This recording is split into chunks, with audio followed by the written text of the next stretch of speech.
Hi வணக்கம். இன்னைக்கு Pandian story இன்னைக்கான எபிசோடு தாங்க பார்க்க போகிறோம். கோமதி என்ன பண்ணுறாங்க, அவங்க அம்மாவை சாப்பிட வர சொல்லி எல்லாரும் சந்தோஷமாக பேசிக்கிட்டு சாப்பிட்டுக்கிட்டு இருக்காங்க. அதே டயத்தில் பார்த்தீங்கன்னா இந்த பக்கத்தில் முத்துக்கு எல்லா விஷயமும் தெரிஞ்சுது. அவங்க அம்மா வீட்டை விட்டு வெளில போனதெல்லாம் அவங்க ஒய்ஃப் ஃபோன் போட்டு சொல்லிடுறாங்க. அப்படி இருக்கும்போது அவங்க தம்பியை திட்டுறாரு, என்னை கேட்காம உன்னை யார் இந்த முடிவெல்லாம் எடுக்க சொன்னது அப்படின்னு சொல்லிட்டு. அப்போ வீட்டில் எல்லாருமே எதிர்க்கிறாங்க, நாங்களும் எவ்வளோ சொன்னோம், அப்போ கூட இவர் கேட்கல, இப்படி பண்ணிட்டாரு அப்படின்னு சொல்லும் போது அப்போ முத்து என்ன சொல்கிறாரு, நீ போய் அம்மாவை போய் கூப்பிட்டு வா அப்படின்ற மாதிரி சொல்கிறாரு. ஆனால் இவர் என்ன சொல்கிறாரு, அவங்க பண்ண தப்பை என்னால் மன்னிக்க முடியாது, அதனால் என்னால் கூப்பிட முடியாது அப்படின்னு சொல்கிறாரு.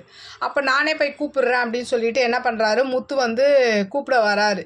வந்தால் கூப்பிட்றாரு, அம்மா அம்மான்னு சொல்லி கூப்பிட்றாரு. இவங்க நிற்கிறாங்க. வாங்க வீட்டுக்கு போகலாம் அப்படின்னு சொன்னோன்னே, என்னால் வர முடியாது, என்னை அவன் தரன்னு பிடிச்சிட்டு வெளில தள்ளிட்டான், அதுவும் இல்லாமல் இந்த வீடு உங்கள் 3 பேருக்கு தான் சொந்தம்னு சொல்கிறான், அப்படி இருக்கும் போது அந்த வீட்டில் இருக்க எனக்கு உரிமை இல்லை அப்படின்றாங்க.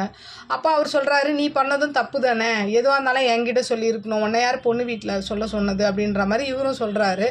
அப்போ கூட இவங்க என்னன்றாங்க, நான் ப்ராப்ளம் ஆகிட போதுன்னு தான் சொன்னேன், ஆனால் இது இவ்வளோ பெரிய விஷயமா மாறும்னு எனக்கு தெரியாது, ஆனால் அதுக்காக நான் வீட்டை விட்டு வெளில போக சொன்னதை என்னால் ஏற்றுக்க முடியாது, நான் என் பொண்ணு வீட்டில் தான் இருப்பேன், இனிமேல் நான் அங்கே இருக்க மாட்டேன்ற மாதிரி அவங்களும் சொல்லிடுறாங்க. அப்போ இவர் என்ன பண்ணுறாரு, எவ்வளோ கெஞ்சி பார்க்குறாரு, அவங்க முடியாது, என் பொண்ணு வீட்டில் தான் இருப்பேன்னு சொல்லிட்டு ஸ்ட்ராங்காக முடிவு எடுத்துகிட்டு அந்த ஆட்சி உள்ளே போயிடுறாங்க. அப்படியே இந்த பக்கம் பார்த்திங்கன்னா தங்கமயில் சரவணன் கிட்ட கன்சீவ் ஆனதை சொல்கிற மாதிரி அப்படியே கனவுல நினச்சி பார்க்குறாங்க. அவரும் ஏற்றுக்கிற மாதிரி நினச்சி பார்க்குறாங்க. அப்படியே இன்றைக்கான எபிசோடு அப்படியே முடிக்கிறாங்க.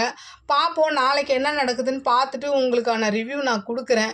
இதை தங்கமயில் கன்சீவான விஷயத்தை சரவணன் ஏற்றுக்குவாரா இல்லை ஏற்றுக்காமல் போயிடுவாரா? உங்களோட கருத்துக்களை என்னோட கமெண்ட் பாக்ஸில் சொல்லுங்கள். என்னோட சேனல் பிடிச்சிருந்தா லைக் பண்ணுங்கள், ஷேர் பண்ணுங்கள், கமெண்ட் பண்ணுங்கள். என்னோட சேனலை சப்ஸ்கிரைப் பண்ணி சப்போர்ட் பண்ணுங்கள். நன்றி, வணக்கம், பாய்.